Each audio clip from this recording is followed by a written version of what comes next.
Stock market में returns या stock market का आउटकम कभी भी गारंटीड नहीं होता है।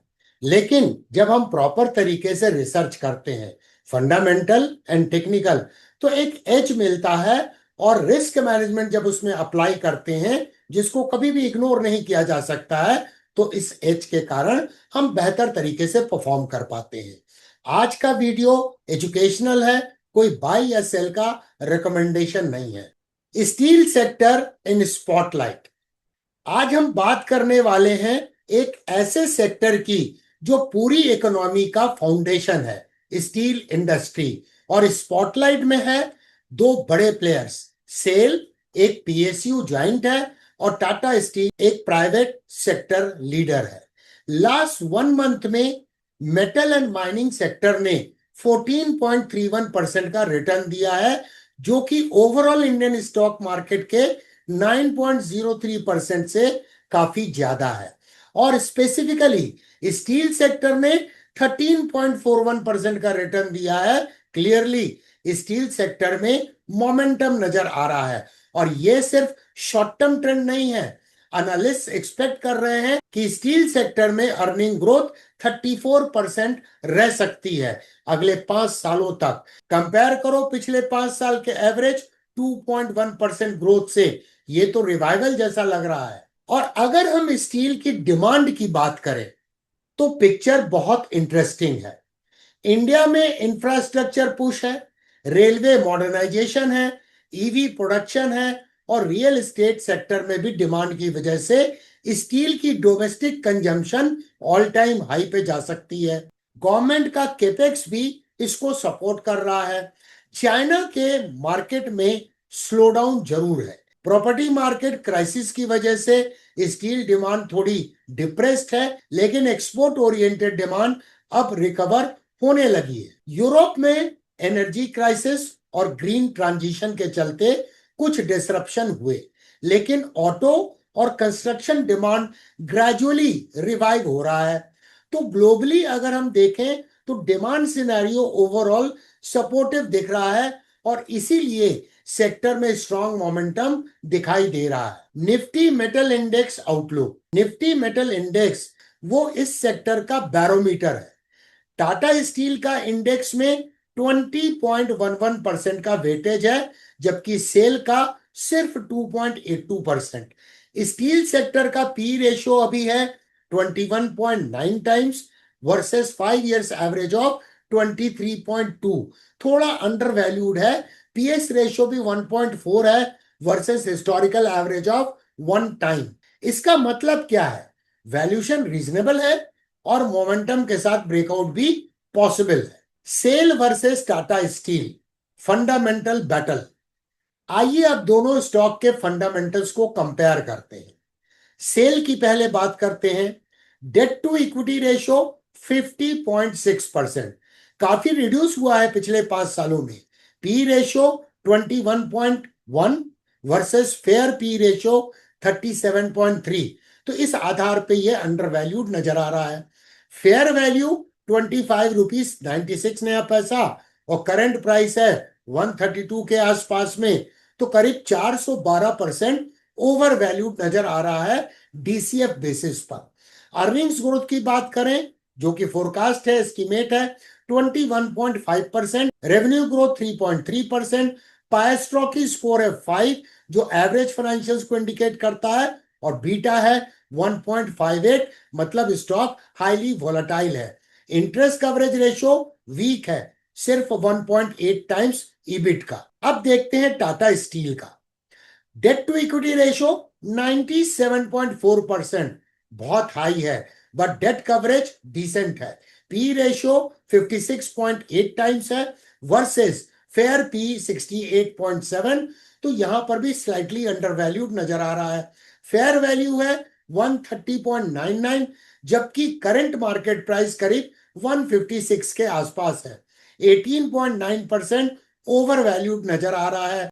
अर्निंग ग्रोथ फोरकास्ट की बात करें तो 44.1%, रेवेन्यू ग्रोथ फोरकास्ट 5.9%, पाइस्ट्रो की स्कोर 6 है, तो इसका भी फाइनेंशियल एवरेज नजर आ रहा है। और इसका भी बीटा है 1.35, मतलब ये स्टॉक भी हाईली वॉलेटाइल है। इंटरेस्ट कवरेज स्लाइटली बेटर है सेल के कंपैरिजन में, क्योंकि ये है 2.2 टाइम्स ईबिट का, बट स्टिल रिस्की। अगर वैल्यूएशन की बात करें तो दोनों स्टॉक्स डीसीएफ मॉडल के आधार पर ओवर वैल्यूड है। सेल का सीएमपी है करीब 132.93, जबकि फेयर वैल्यू है 25.96, मतलब 412% ओवर वैल्यू। टाटा स्टील का सीएमपी है 155.7 और फेयर वैल्यू है 130.99, तो ये सिर्फ 18.9% ओवर वैल्यूड है। लेकिन अगर पी रेशियो को कंपेयर करें और उसे समझने की कोशिश करें तो सिनारियो कुछ अलग नजर आता है। सेल का करंट पी है 23.1 टाइम्स, जबकि फेयर पी है 37.3। वहीं टाटा स्टील का करंट पी है 56.8 और फेयर पी है 68.7। इसका मतलब क्या हुआ?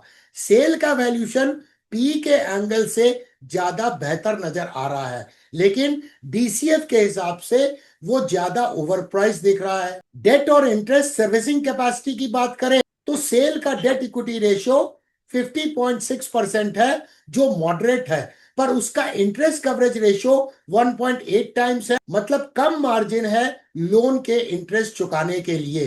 टाटा स्टील का डेट इक्विटी रेशियो ज्यादा है 97.4%, लेकिन इंटरेस्ट कवरेज स्लाइटली बेटर है 2.2 टाइम्स। तो ओवरऑल वैल्यूएशन के बेसिस पे सेल सस्ता नजर आ रहा है, लेकिन financial health specially interest coverage ratio की बात करें तो टाटा स्टील का थोड़ा स्ट्रॉन्ग दिखाई दे रहा है। PSU versus private, who wins the growth race, ये भी सोचना इंपॉर्टेंट है। PSU mindset versus private execution. Tata Steel के पिछले कुछ क्वार्टर्स में एक्सपेंशन स्ट्रेटजी पर फोकस किया है, स्पेशली यूरोप और इंडिया दोनों जगह पे। सेल भी रिवाइवल फेज में है, लेकिन उसका ग्रोथ थोड़ा सा स्लो है रेवेन्यू टर्म्स में। टाटा स्टील का एक्सपेक्टेड अर्निंग ग्रोथ है 44.1%, जो सेल के 21.5% से काफी बेहतर है। तो अगर हम ओवरऑल कंपेयर करें तो SAIL safer valuation, PSU stability और debt pressure. Tata steel higher growth, higher risk, higher valuation. और अब हम चार्ट्स के जरिए समझेंगे एक्चुअल ट्रेंड क्या कहता है। तो चलिए दोस्तों, अब चार्ट के ऊपर में चलते हैं, जहां एक नजर डालेंगे निफ्टी मेटल इंडेक्स के ट्रेंड पे, सेल के चार्ट पर जिसकी ट्रेंड एनालिसिस करेंगे, प्राइस एक्शन को समझेंगे, टाटा स्टील में भी ट्रेंड की स्ट्रेंथ को देखेंगे, प्राइस एक्शन समझेंगे, और साथ में इन दोनों स्टॉक की रिलेटिव स्ट्रेंथ को चेक करेंगे। ये निफ्टी मेटल इंडेक्स का मंथली चार्ट है। यहां पर पहले हिस्टोरिकल प्राइस एक्शन को समझते हैं कि किस तरह से मेटल सेक्टर जो है एक सिक्लिकल इंडस्ट्री है। यहां देखिए एक डाउन ट्रेंडिंग मूव चला 2011 से 2013 तक, फिर अपसाइड मूव हुआ, फिर एक डाउन ट्रेंड की शुरुआत हुई, और इस तरह से आप देखिए कि करीब 2-2 साल का ये साइकिल रहा up trend and down trend का।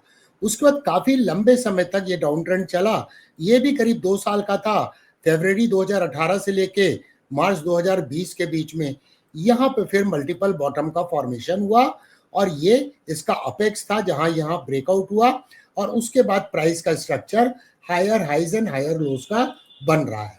रीसेंट टाइम में देखें तो ये ट्रेंड लाइन एक सपोर्ट के रूप में काम कर रही है, और जो रीसेंट करेक्शन हुआ है बाउंस बैक कहां से है? EMA 21 से। इसके पहले भी EMA 21 से बाउंस बैक हुआ है। अब डेली चार्ट में चलते हैं तो रीसेंट टाइम में ये डाउन ट्रेंड में था, market structure lower highs and lower lows का था।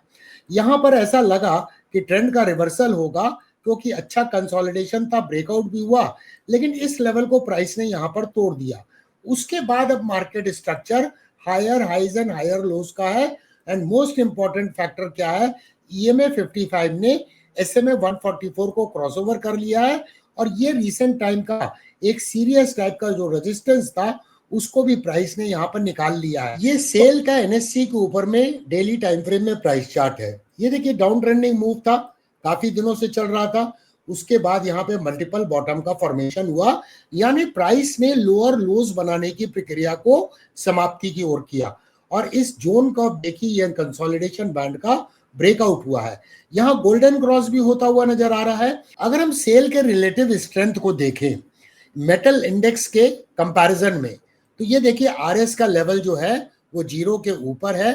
तो इसका मतलब ये स्टॉक जो है सेल का वो आउट परफॉर्म कर रहा है निफ्टी मेटल इंडेक्स को। जहां तक मोमेंटम इंडिकेटर का सवाल है, तो मोमेंटम इंडिकेटर में भी रेंज शिफ्ट हो चुका है। अब ये टाटा स्टील के प्राइस चार्ट को देख रहे हैं डेली टाइम फ्रेम में एनएससी के ऊपर में। यहाँ पे भी हम डबल बॉटम देख सकते हैं डाउन ट्रेंडिंग मूव के बाद, जिसका ये अपेक्स है। और अपेक्स का डिसाइसिव ब्रेकआउट तो हो चुका है, लेकिन पैराबोलिक राइज के बाद में हुआ है। लेकिन इंपॉर्टेंट बात क्या है कि यहाँ भी गोल्डन क्रॉस आप देख सकते हैं। आरएस को अगर देखें तो ये स्टॉक निफ्टी मेटल इंडेक्स से अंडर परफॉर्म कर रहा है पिछले 50 दिनों के डेटा के अनुसार, लेकिन आरएसआई में रेंज शिफ्ट होता हुआ नजर आ रहा है। तो दोस्तों स्टील सेक्टर क्लियरली मोमेंटम में तो नजर आ रहा है और ग्रोथ स्टोरी भी शुरू हो रही है। टाटा स्टील और सेल दोनों ही इंपॉर्टेंट प्लेयर्स हैं, लेकिन अप्रोच और वैल्यूएशन में काफी डिफरेंस है। क्या आपको लगता है कि पीएसयू स्टॉक सेल डिलीवर करेगा नेक्स्ट, या फिर टाटा स्टील आउट परफॉर्म करेगा? कमेंट में जरूर बताएं। और अगर आपको ऐसे ही सेक्टर लेवल डीप डाइव्स पसंद है तो वीडियो को लाइक करें, शेयर करना ना भूलें और सब्सक्राइब फॉलो करना भी नहीं भूलिए। Learning never stops with DK Sinha.